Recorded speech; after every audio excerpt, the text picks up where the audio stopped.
Welcome to Parlay TV.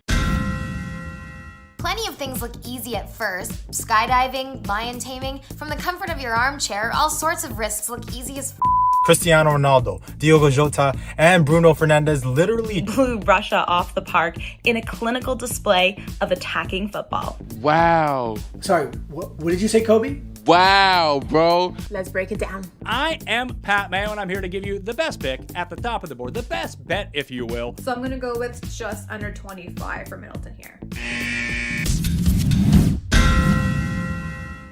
Hello, everyone, and welcome to Gambling on Hockey on the Parlay Network, Canada Sports Betting Network. I'm your host, Celine Trimarchi, alongside my co-host, Luca Rosano. Okay, I went 0 for 4 last night. Quite a shocker there. I'm sitting at 50%. We had the Leafs. They beat the Devils, but by 1. The Sabres won in a shootout against the Pittsburgh Penguins, 4-3. Vancouver won 3-1 over Colorado, and Chicago beat the Ducks 4-2. Luca, you went 1 for 4 last night, which is still not the greatest, but you did better than me, so I'll take it. Yeah, I'm ahead of you now, Celine. Yeah. How the tides have turned by 1 measly percent. I am ahead of Celine in the show. Yeah, you know what? It was a very tricky night. And I was just finishing telling you this off air. The NHL is hard like that because even if a favorite wins, they only win by 1 goal. For example, the Leafs, you don't win the bet. That -1.5, it could be tricky at times. And I feel like that's nicked us a lot. The one that I did get right, though, the Sabres, that was pretty gutsy pick, but you know what? I had a feeling that they were going to cash in. So if you did bet on the Sabres, you did make a nice return on your money. They were a pretty heavy underdog. But yeah, I mean, I don't know about you, but I'm kind of hesitant now to bet favorites. But we'll see how tonight shapes up with a lot of games on tap. Yeah, I feel like sometimes if you have a gut feeling about something, just do it, honestly, because your gut can never really steer you wrong. But tonight's games, I was so conflicted with so many to choose from. It's like, I don't know who to actually soul-heartedly put all my trust into, but I've narrowed it down to the teams, and so have you. But before we get into that, I just want to bring this up real quickly. So you and me were talking about the Bieber jerseys last night, and we finally saw them in action on the ice. Did it change your mind seeing these jerseys? Are you still kind of like, you know what, the blue black's okay, but the yellow just completely, let's not talk about it? Yeah, my stance is still the same. Exactly what you just said. The blue and black I'm good with, but the yellow I don't think has any business being there. But yeah, it was cool to see them wear the jerseys. At least they got the win. And yeah, I mean, I know they're trying to do like the whole Drake OVO thing with Bieber, which makes sense. Anytime you can add such a global ambassador to the game and to your team, it's just going to add, ticket sales, merch sales. It's a very smart business move, but yeah, we'll see kind of what the reception is. I'm pretty sure a ton have sold already, so the move's clearly working. Oh, yes, for sure. I mean, the jerseys were selling out like crazy, and there was also sweaters that were over $400. But I mean, if you got your hands on that, you should keep it, and eventually you can sell it for probably even double the price, because who knows if they're going to be back in stores. So let's get straight into tonight's game. So the Boston Bruins host the Tampa Bay Lightning at TD Garden. Now, Boston's coming off a big win in Montreal to improve the record to 12-3 in their last 15 games. But it should be noted that Tampa Bay has been unbeaten in their last 7 meetings at the TD Garden. So interesting there if Boston's going to come up strong or if Tampa Bay is just going to keep on with that streak. So if you're putting money down on this game, who are you taking, Tampa Bay or the Boston Bruins? Yeah, there was a similar stat yesterday, I believe, in the Predators game where it did side one team, and I went against that and lost that bet. So this time I'm not going to make the same mistake. You mentioned that stat. Lightning have dominated the Bruins, 9-3 straight up over their last 12, 40 goals for. Whereas you look at the Bruins, 3-9 against the Lightning and 29 goals for. So I don't know what it is. The Lightning, they own Boston, especially at their place. So I'm actually going to take the 1.5 here, Celine. I think Tampa Bay will make this one close. I would not be surprised if they win. I understand the Bruins are coming in with a lot of momentum, but Tampa Bay is a really good team. So I think there's a lot of value here taking them as an underdog. So I'm going to go with stats. I'm going to go based on history. Tampa is going to get it done again in Boston. I feel like you're not wrong with that pick. I mean, it's easily to be persuaded to say Tampa Bay just because of those stats. But I'm going to stick with the favorite here tonight and go for the Boston Bruins. I mean, I believe that Steven Stamkos has been pretty quiet. I mean, 3 points in his last 5 games. Even Nikita Kucherov, Braden Point, they've been fairly quiet within their last few games. And Tampa Bay, they've scored 2 or fewer goals in 5 of their last 6. And Patrice Bergeron, he's probable for a comeback with the Boston Bruins tonight. So I feel like the Boston Bruins are going to be riding in with a lot of momentum today. And plus, they're going to be wanting to rack up points to secure a solid spot again for the playoff run and just keep it there as they are playoff cup contenders for sure. But I'm going to stick with the Boston Bruins on this one, and I'm going to take them on the spread. Next game, the Hurricanes are looking to slow the Stars' playoff push. Dallas is the underdog here, and Carolina is the favorite. So who are you taking in this matchup? I'm going with another underdog. Give me the Stars plus 1.5. They actually rallied to beat Edmonton. They were down 3-2, and then they won that game 5-3. Mm-hmm. And I just feel like the Stars team, they're getting hot at the right time. They've won they have 4 games in hand on the Golden Knights. So I think they're going to continue to apply the pressure by winning these games as they gear up for the postseason. And again, this is a matchup that features 2 really good teams. Anytime you can get points or get that plus 1.5, and you are siding with a team that is just as good as the other, I feel like you have to grab that value. So I'm going to stick with the same theme here. Give me Dallas plus 1.5. I would not be surprised if they even pull out the win, just like they did the other night against Edmonton. I'm going to stick with you on that one. I'm picking the Dallas Stars as well. I mean, their away record is 14-16-2. So, I mean, it is a decent record, but this month they've been 4-3. So I'm liking the odds when they go against the Carolina Hurricanes. I mean, the scoring hasn't been great either for the Carolina Hurricanes. Their first period's always shaky, and they've only been averaging about 2 goals over their last few games. But it will be interesting tonight to see Max Domi step foot on the ice as a Carolina Hurricane. But I'm taking the Dallas Stars in this one as well. And I feel like they're going to be having lots of momentum heading into this one as well, because you mentioned their game against Edmonton last night as well. Next game, a solid cup contender team heads to Montreal to take on the Canadiens, and Ben Chiarot makes his return. I feel like this is a pretty decent, obvious bet if you're going to put money on this one. But I mean, you picked underdogs, so let's hear what you got to say. Nah, I'm not going to be a hero here. I'm going with your team. I'm going with Florida minus 1.5.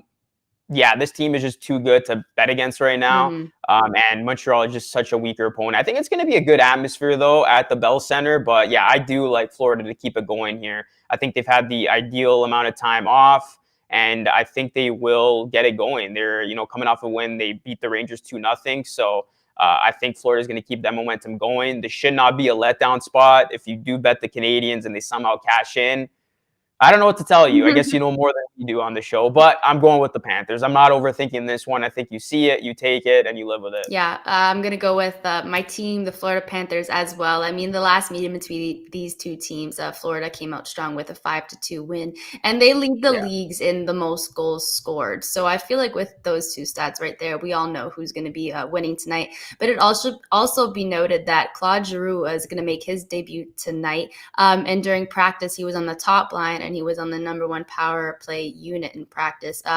So, I mean, top line with Alexander Barkov, who's already has 26 goals and 36 assists. I mean, this is going to be an interesting game, and I feel like they're going to be racking up a lot of goals tonight, especially because Montreal is in such a rebuild. Next game, the Islanders, they continue their quest for a playoff push. Detroit was successful in their last game. So who are you going to take here, the New York Islanders or the Detroit Red Wings? Yeah, the Red Wings have been giving up a ton of goals. They got problems keeping the puck out of their net. The Islanders aren't a powerhouse team. They're not going to overwhelm you in that regard, but this is a team that does capitalize on solid scoring chances. So I am going to give the upper hand to the Isles here. I'm going to lay the 1.5. I understand Detroit has been on a bit of a heater, but I like the spot for the Islanders at home to take advantage of a Red Wings team. So yeah, I'm actually going to lay the 1.5 here for the Isles. Yeah, I'm sticking with the New York Islanders as well. I mean, they're 7-2-1 in their last 10. And obviously, we all know their 11-game losing streak really had an impact on the team, especially when it came to solidifying a playoff spot. But they're 17 points behind Washington in the race for the Eastern wildcard spot. And I mean, there's about 20 games, I would say, left in the season. So I feel like New York knows that they really got to step it up. And I believe that they're going to come out strong in this game against a team that has been struggling, the Detroit Red Wings. Now, a team that has a lot to be excited about, that is the Minnesota Wild. They host the Vancouver Canucks. And I say they have lots to be excited about because they acquired Marc-Andre Fleury. Who wouldn't be excited about having such a star goalie on your team? So heading into this matchup, are you taking Vancouver or are you taking Minnesota? Minnesota is the favorite here tonight. I'm going to go with the Canucks. Okay. I'm going to go with the Canucks in the spot. They're taking on the Wild, and they have a below 500 record over the past 5 games, going 1-4. And during that stretch, they've scored 11 goals, accounting for 44% of their scoring in these contests. So I actually do like the Canucks here to break out of their slump. And on the other side, I mean, I know Minnesota is, on a hot streak, but I think the Canucks are going to humble them here a bit. I think they're going to, be able to contain a lot of that scoring opportunity that Minnesota has been able to do. So, yeah, I'm going to go with the underdog Canucks here. I think they will prove to be a bit of a shock here, a bit of a spoiler pick, if you will. Well, if you want to follow the same stat that you were following with Tampa Bay about how this could be their seventh, this would be the 8th win in TD Garden. Well, against their matchup with the Minnesota Wild and the Vancouver Canucks, the last 6, Minnesota's won 5. So, I mean, if you want to take that stat, I feel like I'd put my money down on Minnesota for that, which I am. And I feel that Cam Talbot's going to be coming into this one on a high note. I mean, he's looking for his career high tying 7th straight winning start, and he just got a shutout over the Vegas Golden Knights 3-0. So I feel like Minnesota has a strong advantage heading into this game. Mostly, I feel like because of Cam Talbot and how I know when a goalie wants to do something, they set their mind on it and they accomplish it. And Minnesota's also posted 10 goals during its 3-game win streak. So I'm feeling confident enough in my pick with Minnesota, and I'm going to take them on the puck line. So another game, Philly. So Philly looks to avoid a 14th consecutive road loss when they visit the St. Louis Blues. Quite a shock. I mean, the last time they had a really bad road loss was back in 1972. So this is bringing back lots of memories to a lot of Philly fans. So who are you taking here? Yeah, it's been rough for Philadelphia, to say the least. I think those woes are going to continue. I'm going to go with St. Louis. Yeah. This team is playing well offensively. In their last 5 games, they've outscored their opponent by an average of 3.55 goals per game. So that's an impressive goal differential if you look at it from that perspective. And I do think the Blues are going to pick up a win over a Flyers team. Like you mentioned, they have been horrible on the road, and they've been losing those games by an average of 1.45 goals per contest. So this one could be one of those that is decided early. I'm not going to overthink it. I'm going to go with the Blues here. I think they're going to take it to the Flyers, who we know their season is, it's in the drain. This is a team that they're going to be rebuilding, and it's crazy because, they were one of the better teams in the league for quite some time. But it's weird seeing teams like this and the Blackhawks not good anymore. So give me St. Louis in the spot. Yeah, I feel like this game might go one-sided, especially for the St. Louis Blues. So I'm going to take them on the puck line. I mean, I feel like St. Louis, too, is going to be wanting to build off of a great 5-2 victory over Washington. And compared to Philly, they have 8 30-plus point holders. So I feel like they have lots of more of offensive power on that team compared to Philly, who's clearly going through a tough time, especially after just losing their captain, Claude Giroud. So I'm going to stick with I'm going to stick with the St. Louis Blues on that one. I don't know why I was about to say Philadelphia. Definitely not Philadelphia, especially after that stat that I just said. Now the Jets, they're flying high into their matchup against Ottawa. Are you taking Ottawa to win this one, or are you taking Winnipeg to win? Winnipeg is the favorite.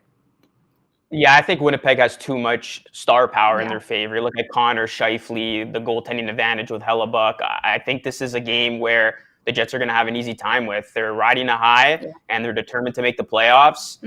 I know Ottawa has a nothing to lose mentality, but I'm going to take with the team that does have something to play for to get it done ahead of this big contest for them. So look for Winnipeg to come out motivated. Look for them to come out hungry. They understand what's at stake here, and they want to climb up the standings. So yeah, give me the Jets -1.5. Yeah, I'm taking the Jets as well. I mean, their last 8 games, they're 6-2, and Winnipeg is within 3 points of Dallas, second in the Western wild card spot. So I think that Winnipeg's going to come up strong. I mean, they know they got to rack up wins here, and especially after their win over the Vegas Golden Knights. Now, they were outshot 42-26, but Connor Hellebuck saved their ass, okay? He saved their ass and stopped all 42 shots. So I feel like Connor Hellebuck is going to come into this game pretty hot. I mean, you're facing the Ottawa Senators, who don't have that type of star power like the Vegas Golden Knights do. So I feel like this should be an easy win for Winnipeg tonight. Now the San Jose Sharks are taking on the Edmonton Oilers. So Capo Kakkonen, excuse me if I said that wrong, he's getting the go-ahead for tonight's game against Edmonton. So are you taking San Jose in this one, or are you taking Edmonton? No, I'm going to go with the Oilers. They've dominated this homestand overall, and they've had 2 nights off to get it right after that last defeat. And I think this is a crucial win for Edmonton. They can't be playing around here as they try to hold on to 3rd place in the West. So, yeah, I'm going to go with the Oilers here. San Jose, they're 13-13-4 on the road this season. And this is a team that looks bound to miss the postseason. So on one side, you look like an Oilers team, a lot of expectations, while the Sharks look like they could be coming up short when it comes to the postseason dance. So yeah, give me Edmonton to bounce back here. They didn't cover last time out, and I know we both took them, but I'm not going to shy away from McDavid and company to put enough pucks at the back of the net. So give me Edmonton here, -1.5. Yeah, I'm sticking with Edmonton as well on this one. I feel like lots of my picks lately, when it comes with Edmonton, I've been choosing Edmonton, but I feel like I have faith in that team. I really do. And I mean, now they're pushing for a playoff spot. I mean, they're 3rd in the division, and they lost their last 2 games. So that's not great for the team. And McDavid, he hasn't scored in 2 games. So I feel like tonight he's going to get one past the net. And also Draisaitl too. I feel like it's going to be a good game for them. They're going to be picking up points. And San Jose, they're coming off of a tough game against Calgary. So I feel like they'll probably be somewhat burnt out heading into tonight's game against the Edmonton Oilers. So I'm going to stick with the Oilers on the puck line. We're down to our last 2 games. So both teams here are coming off wins heading into tonight's matchup, and that is the Chicago Blackhawks, and who I did not think were going to win last night, and the LA Kings, who surprised me with their defeat over the Nashville Predators. So yeah, LA is the favorite here tonight against the Chicago Blackhawks. So who are you choosing? I'm not going to overthink this one. You look at both these teams, LA, statistical, analytical advantage over the Blackhawks. Without Fleury, the Blackhawks are clearly rebuilding for many seasons to come. And also, you look at history, the Kings have dominated this matchup over the past couple of seasons. They have won 8 of their last 10 meetings.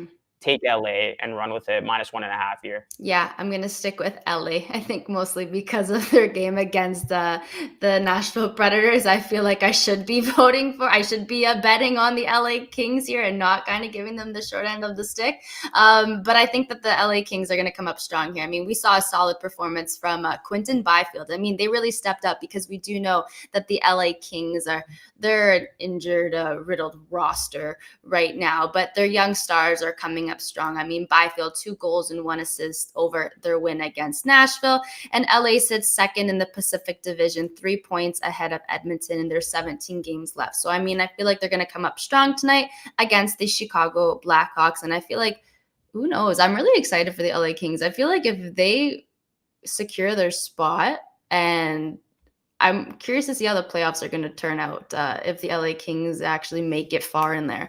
In the last game, so Nashville, like I was saying, looks to bounce back after a brutal 6-1 beating by the LA Kings. So they're playing Vegas tonight. Who are you taking? Are you going to take the Vegas Golden Knights, or are we sticking with the Nashville Predators despite that loss, because they are the favorite tonight?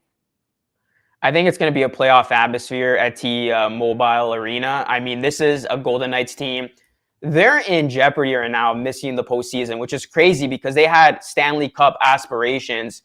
This is a must-win for them. I think they're going to bring it tonight. I think the fans are going to be electric. and they are going to be capitalizing, going up against a Nashville team that looked lifeless in their last game. So despite this being a dreadful month for Vegas, they've actually put up a respectable 52.47 expected goals rate. So I think, given that stat, it's like they have been playing well, but the results just haven't gone their way. They're due for a break here. I think it's going to come tonight. I'm going with the Golden Knights plus 1.5.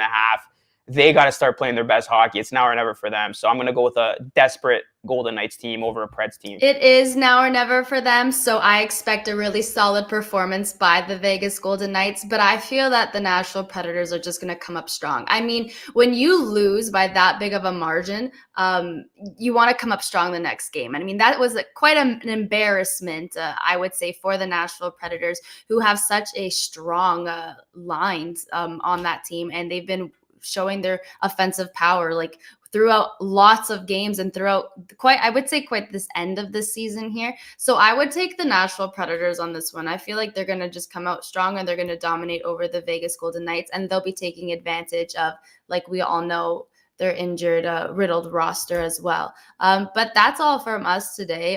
10 games going on in the NHL. I'm curious to see what our outcome is going to be when we return and discuss some of them. I'll be back on Monday. Tomorrow, Luca, my co-host, is going to be on with Jelani. So that's going to be fun. So if you want to listen to Gambling on Hockey tomorrow, catch us here back tomorrow at 2 p.m. But for now, that's all from me, Celine Trimarchi, alongside my co-host, Luca Rosano. And thank you all for listening to us today.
Welcome back, everybody, to 3-Point Lines here on the Parlay. I'm your host, Luca Rosano, alongside my co-host, Noor Zainab, and we are back on this Thursday, 5-game night in the NBA, as Noor and I look to bounce back after a very dreadful night against the spread. It was rough. We went after a couple of favorites. We went after a couple of guaranteed picks, if you will. I'm talking about that Nets game, and everything just blew up in our face. So we're hoping to bounce back here. I'm 54%, Noor's 53%. And yeah, before we get into a 5-game night in the NBA, and I love these nights because this is where you could bump up that record. Let's get into last night. What are some of the things that stood out to you? I mean, yeah, we could first start with both of us just struggling. So we apologize to the viewers or listeners who did take our picks. I had a beautiful 2 of 11 last night. Like, just absolutely gorgeous. That's what you want to hear when you're employed to work a betting show. But yeah, it was terrible. And honestly, the one thing that I got to start off with before anything else is I need to apologize to the city of Memphis, Tennessee. I am sorry. I said yesterday, I came on this podcast and I was coming into this, horns blowing, being like, how could they be favorites? How is this only by 1 point? What the, just absolutely shitting on the Memphis Grizzlies. But they did that without John Morant and with Kyrie Irving and Kevin Durant trying to have their moment, and they shut that down completely. Won that by 12, and this is a real Grizzlies team. Even without John Morant, this is a real proper team that can take on the best of the best. And I was wrong. I'm sorry. I was so wrong. Yeah, they're 13-2. I think the Grizzlies are now without John Morant, and you're not the only one. I was pretty cocky with it too. I said take it to the bank, run away with it. I was saying all my gibberish, and man, yeah, that one was just one of those games that just completely blew up in both of our faces. And it's crazy because the Nets got great production from Kyrie and KD. If I told you they would have the stat lines that they had and they lost that game, you wouldn't have believed me. It was just that type of night, and it just shows you how good this Grizzlies team is. And yeah, I mean, I didn't do much better than you, Noor. I know you went 2 for 11, but I went only 4 of 11. Very disappointing. I expected myself to do a lot better when there's so many games to tackle on. And I mean, actually some games that we got right that I want to talk about. The first one, the Boston Celtics, that was probably the easiest pick of the night because we spent like the least amount of time on it. We're like, just lay the points, forget about the game. They're going to do its job. And they're beating teams, or they're not just beating teams, they're blowing out teams. They are dismantling teams. This team looks unstoppable right now. The Boston Celtics got everybody talking, and rightfully so. And with a lot of controversy, if you will, at the top of the East, this is a great opportunity for the Celtics to make up some ground and get into that top 3. And they still have a chance at that top seed. They really can. And you said it yourself. You said it best, honestly. What they have been doing since the start of the month of February has been crazy. They've lost 3 games, Luca. 3 games in the past, 2 months at this point. And it sucks to say, obviously, as a fan of another Eastern Conference team, but what they're doing is scary. And if there's one team you want to meet in the playoffs, that's the Bulls. Another team you want to avoid completely, it's the Celtics. I don't want to see them. I want nothing to do with it. If the Raptors come across the Celtics, I'm not watching it. I'm taking my mental health and my clarity first, and we're going the other route. But what this team does, and the problem with them is they're just so good defensively. No one can shoot. No one can do anything. And to do that to the Utah Jazz of all teams, the team that has everything figured out. You had Donovan Mitchell there. You had Rudy Gobert there. Sure, they were missing Bogdanovich, but you make up a lot of ground still by having Donovan Mitchell and Rudy Gobert there. Mitchell almost had 40 points, but they almost lost by 30 points. That's insane. That's crazy. It's absurd. It really is. I think we all underestimated the Celtics team. A lot of people were calling for them to blow it up. They've been the hottest team since the new year, especially since the All-Star break. They have just been clicking. Tatum looks like an MVP candidate. Jaylen Brown has been his sidekick in action. You mentioned that importance of Marcus Smart, what he means to that team. Yeah, that's the crazy part about the Celtics run. It's the way that they're winning these games. They're not just getting by. They're dominating good teams. The Warriors too, when Steph Curry went down. You talk about this Jazz game. It's crazy. And the reason why I use the word controversy before to describe the top of the East, well, right now, in my opinion, the East is wide open. We saw what happened with the Miami Heat last night. That was another terrible loss for them. Yeah. Not only did they lose against the Sixers without Embiid and Harden, then you follow that up with a very gutless performance against the Warriors, who are missing all of their main stars. And then you saw a clip that went viral with Spoelstra, Haslam and Jimmy Butler all in an altercation where it looked like Jimmy Butler and Haslam were about to go at it. And I think he stemmed from Haslam just stepping up for his head coach, which you do in that situation, being a veteran that you are. Miami all of a sudden looks like they could be falling apart. And then you obviously got the Bucks, the 76ers, barely beat the Lakers last night. I mean, they have not looked their best. So, yeah, right now I look at this Eastern Conference, I would say the Celtics and the Bucks have impressed me the most recently. All these other teams, it's like you don't know what to expect from them. And it's crazy. It just tells you how open this East is right now.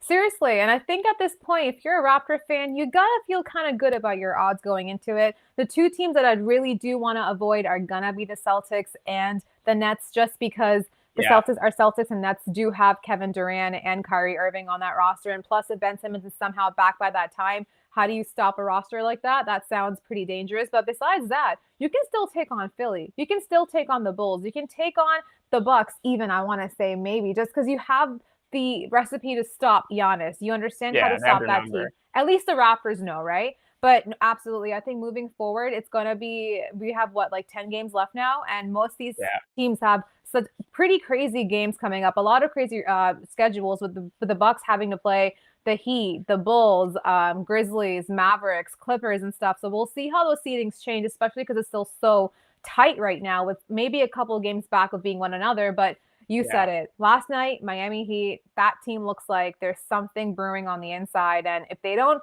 count down their demons right now, it's only going to go and bite them in the ass when the playoffs come. And I think you got to ask yourself a question at this point. I don't want to be the one to stir the pot, but is Butler the problem? Is something happening there? He did the same thing with the Timberwolves. Same thing happened in Philadelphia. Now you're in Miami and you're throwing a big, massive fit in the middle of the court against, your coach and the biggest vet on your team. And then you see Kyle Lowry, who is completely beelining towards the exit because he just wants no part of it. But you got to ask yourself a question at this point. What is happening to this Miami team? And does Butler make them better ultimately? And is he the issue? I think he gets the pass just because his Heat team did make it to an NBA Finals. I mean, they were only 2 wins away from winning the bubble championship. But this postseason will, I think, definitively answer that question. If Miami has a complete letdown, let's just say they get ousted in the first round, I even want to say the second round, then we could talk about this moment of being the thing that started to dismantle or disrupt this team. Because I do know where you're coming from. I do know where a lot of people are coming from. I'm seeing those narratives already online where, is Butler the problem? You look at his tenure with the Timberwolves, that team never lived up to the expectations. And now look, they're thriving, loving life. Then you talk about the Philadelphia 76ers. Obviously, they were not able to get past the Toronto Raptors, and that was a short-lived tenure. And now we're seeing it with this Heat team. If the Miami Heat have a premature postseason run, I think you can make that narrative a lot louder than it already is. But at the moment, I'll give it the pass just because you look at the track record. Miami did come that close of winning the championship with Jimmy Butler leading the way. So hopefully for Miami's sake, this is just a little thing that they can get past, and it doesn't result in anything further diminishing this team's success or diminishing the morale of this team. But it was not a good look at all. I mean, whenever you see your star player and head coach, especially with the pedigree that Eric Spoelstra has, get into it, that's not how you want your team represented in anybody's eyes. That's a very cool, calm, collected coach who completely lost his cool. We saw him he completely threw the clipboard on the ground. He could very visibly angry and upset, and he was almost asking Butler if he was going to fight him. And it was pretty much like a night from a reality TV show. But that was one of the nights in the NBA. We also had, you mentioned it, Philly only won by 5 points, so they lost us the spread. Thanks a lot, Philadelphia. Spurs actually blew out the Blazers, so that was something else as well. I thought that the Blazers would somehow keep it intact, but it was like a 40-point loss. So thanks a lot, Popovich. But on the other side, Pistons beat the Hawks, Luca, and they got you that win. So I'm happy for you, but I cannot believe the Hawks lost to the Pistons. I don't know what Dwayne Casey is doing. I don't know what he's feeding his guys, but the Pistons have been on fire since after the playoffs have been decided. Yeah, I told you. This is the time where underdogs are actually good play outside of the Blazers because, yeah, they look lifeless. I couldn't believe it.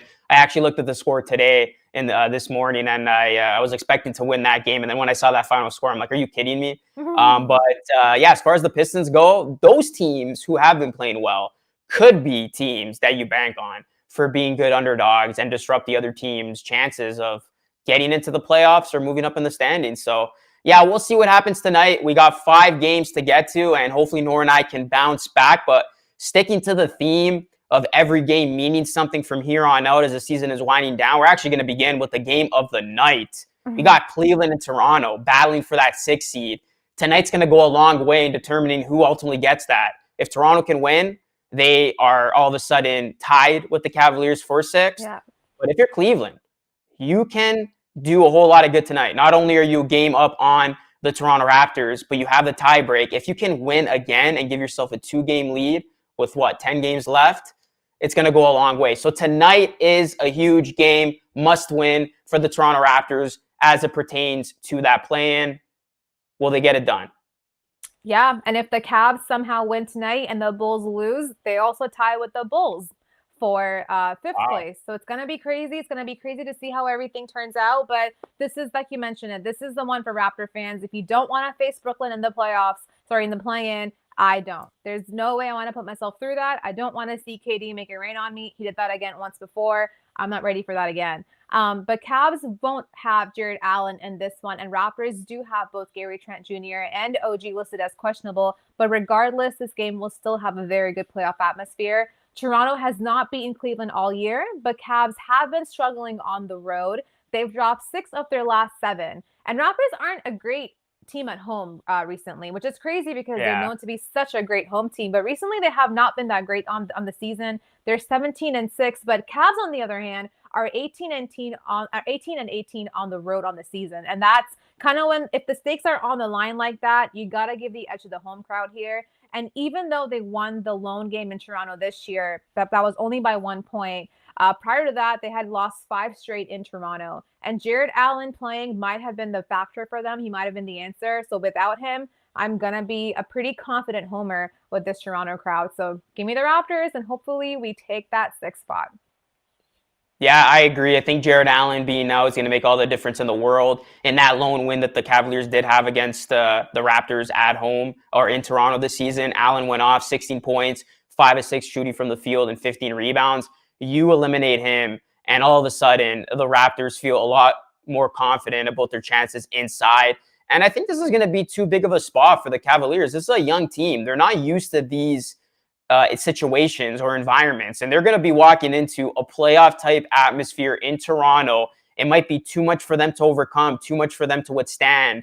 So I actually like the Raptors in this spot to come away with the 5+ point win and really give themselves a chance for that play-in or for that playoff spot, because they understand they lose tonight, the play-in looks like a very realistic option. But if they can win tonight, then all of a sudden they feel good for the last stretch of games to be able to win these games and get into that top 6. So the Raptors, they know what's at stake. This is a veteran team. They know how to win big games. They have championship pedigree. Yeah. I think their defense is going to stand up tonight and make a lot of key stops late. I expect this game to be good, close in the 4th, but the Raptors will pull away late. Fred VanVleet, he's going to be looking like his old self tonight. Gary Trent Jr., like you said, is back. So I like Toronto's chances. The only thing that concerns me about this game, Noor, is that they're at home. Because like you said, the Raptors have not played well at home for whatever reason. If this game was in Cleveland, a place that the Raptors haven't won this season,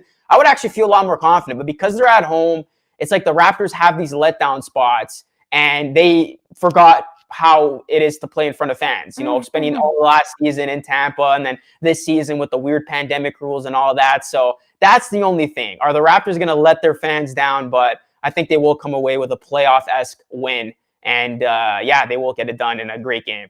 Isn't it crazy? As Raptor fans, you got to wonder if they can win at home. Before, if they played at home, it was almost like a definitive win. Like, you're going to get that win, bet on the Raptors. But now it's changed. But on the other side, another thing going for them also is that the Cavs are a young team. So Yeah. I don't know how they will fare in front of a crowd that will really hopefully have a playoff atmosphere, but that's when the crowd has to show up. We have to hear "We the North" chants. You got to hear some boos, yell at the refs, do what you got to do, but make it as playoff as it can be. Another game tonight is going to be the Chicago Bulls taking on the New Orleans Pelicans, where the Pelicans are favored by 2 points, Luca. What are your thoughts on this one? Yeah, so this is going to come down to which other guys do you trust more. So DeRozan's not playing in this one, but BI is not playing for the Pelicans. So this is going to be a very interesting game. You look at both these sides, they have displayed plenty of cracks when it comes to their defense. Pelicans are 17th in NBA defensive rating, while the Bulls are 21st. However, Chicago does shoot the ball a lot better. And when I look at this matchup, it's going to come down to those other guys. I think Kobe White is going to provide a lot of scoring from off the bench. Ayo has been a very pleasant surprise for them as an upstart rookie on this team. I think he provides a lot of playmaking. Tristan Thompson's got that veteran leadership that I think can pull the Bulls through games like this. And Patrick Williams, he's back, so he's still trying to shake off the rust, but I think this is a game where he can truly show us his impact on this Bulls team. And then you look at the other side, I just don't trust those Pelicans other guys. I mean, Larry Nance, can he, put the team on his back? Can Hernan Gomez give this team some quality minutes? I don't know. So I'm going to go with the Bulls. I know they are undermanned here. They are missing their best player, but they understand Cleveland's right behind them, and they do not want to potentially fall out of the playoffs and into the play-in because there's still a possibility that could happen. So Chicago's other guys got to step up. The Pelicans have not sold me in the last couple of games. BI not being there, it's huge. And you look at their offense, they've kind of sunk when he's not there. So I like Chicago as the underdog here to scrape away with a very hard-fought win. Yeah, exactly. Honestly, I think even without DeMar, you still have Levine there, you still have Vooch there, you still have Caruso there, and without Brandon Ingram, you mentioned it yourself, they have been an offensive nut pretty much. They can't figure themselves out. They've been in a rut pretty much. Even though they have McCollum, they have JV there, it just has not been enough. They have had blowout losses to the Suns, the Grizzlies, and Hornets, but recently they did get a couple wins over the Hawks and Spurs, but both are worse teams than the Bulls. And you got to imagine that they want to win one in this one with the Bulls. They had a pretty bad loss the other night, and it's time to turn those narratives around. You lost to the Bucks, that's fine, but you can't come out here and lose to the Pelicans again because it's the Pelicans. It's a team that you got to win against. And they just might do it because while they are 0 of 16 against good teams, they're 5th in the conference because they're good at beating bad teams. And they also need to be careful because they're one game above the Cavs who could tie them tonight if they win and the Bulls lose. Bulls are just a better team here. I expect them to have a good night inside the arc where they're most explosive and where the Pelicans are letting opponents shoot 54.3%. So I'm going to go with the better team. I'm going to hope that Levine comes through and the Bulls get this victory, which is not going to be by much, right? It's only they're the underdogs here. So even if they keep it by a possession, that's a win for me. So I'm going to go with the Bulls. Yeah, exactly. You're getting 2 points. I think you got to take it. Okay, next game. We got Indiana taking on Memphis. Memphis, quite the favorites here. Are you going to second guess it or are you just going to take it?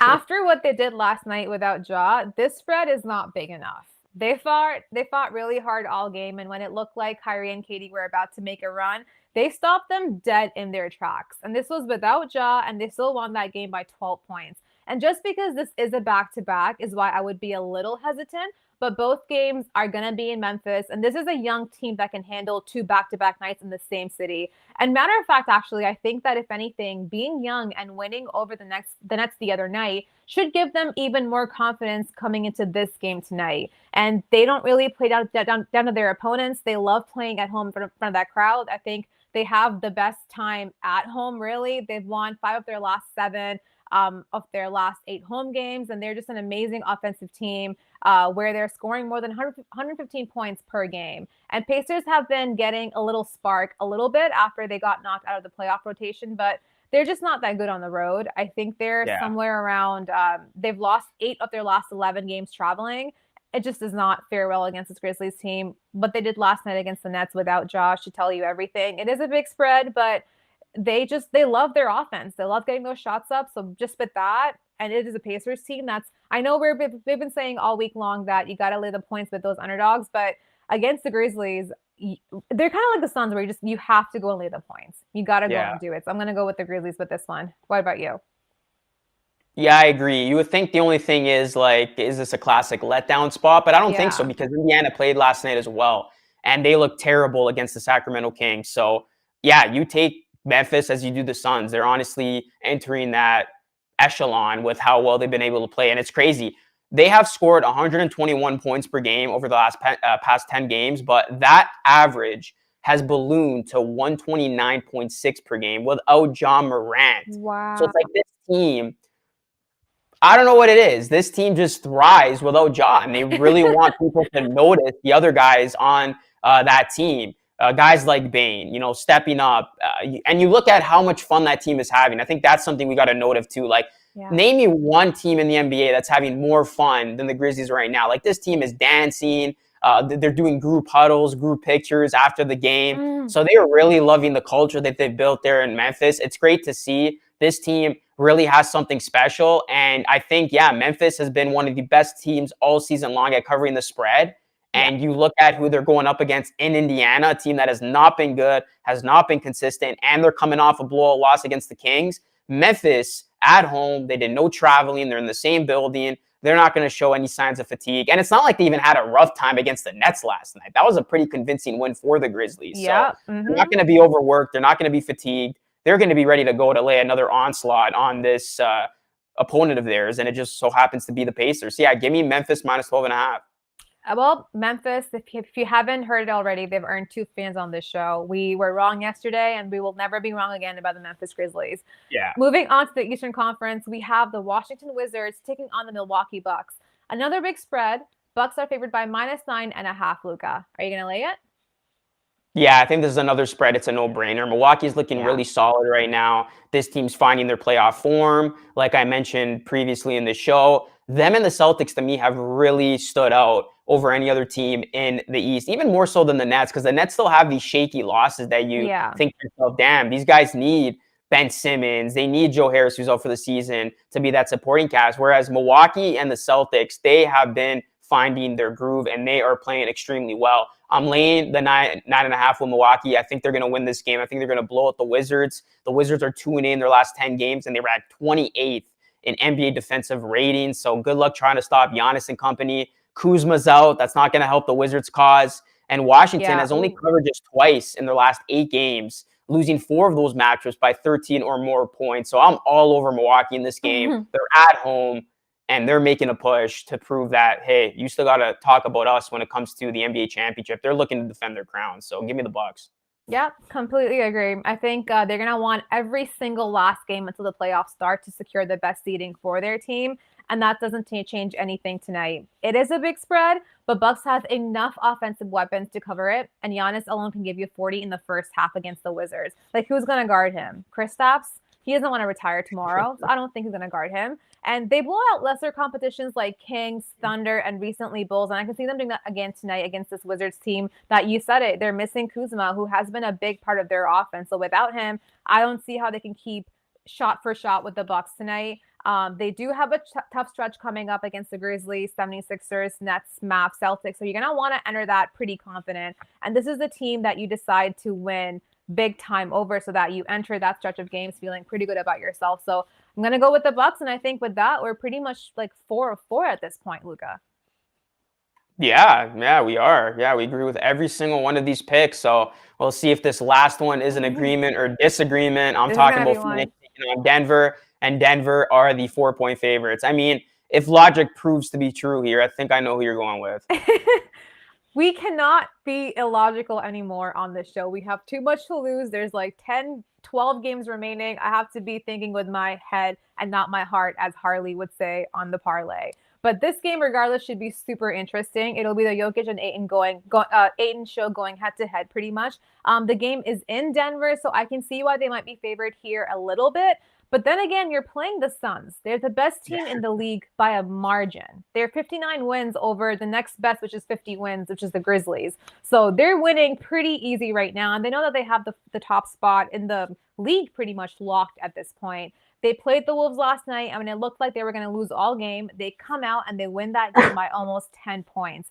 They're the fourth quarter masters, and they've got the end of game discipline I've never seen before. I don't know how they have it figured out, but throughout the entire game, whenever they're playing, they will look like, okay, the Suns might not win, they might not win, but every single game towards the 3-4 minute ending time is when they turn their gas on, they turn the pedals back on, and they're back into it, and they come out and they win it. Like the entire time last night, I thought the Wolves had it. I was feeling so good about myself. I'm like, okay, it's gonna be my team. They will come through. My homerism pick will come out and pay off for me, but it didn't. Like the last 2 minutes, they just completely took over, and that's when you got to give it to them. They're doing that without Chris Paul, who has been their anchor and their engineer, but to do that without him and to have that same discipline without your point guard is everything. I think, like I said, they do have the top spot pretty much secured at this point in the league, but I think Monty Williams, I can't see him resting some players tonight, but at the same time, I think this is a pretty worthy opponent in the Denver Nuggets against the Jokic,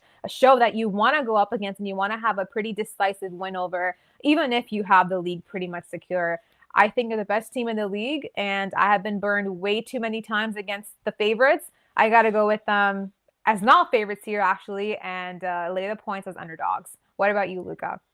It's like, Noor, you're going at it like you're trying to convince me or something. I get it. The Suns are the team you do not want to bet against, and I'm taking them too. But before I get into my reasoning, we got some breaking news on this show. Shout out to producer Patrick for letting me know. And yes, this has been tweeted out 20 minutes ago. You ready for this, Noor? I want to get your reaction to this. CP3 is probable. Chris Paul is probable to return tonight against the Denver Nuggets in Denver. That's a shocker. That's amazing. Holy cow. That's fantastic. They have, what, a month left before playoffs? This is when you get him back. This is when you pull him out in the lineup. You get him ready for the playoffs. You make sure there's no rust attached to him. This is going to be the game of the night now, actually. You want to watch this game.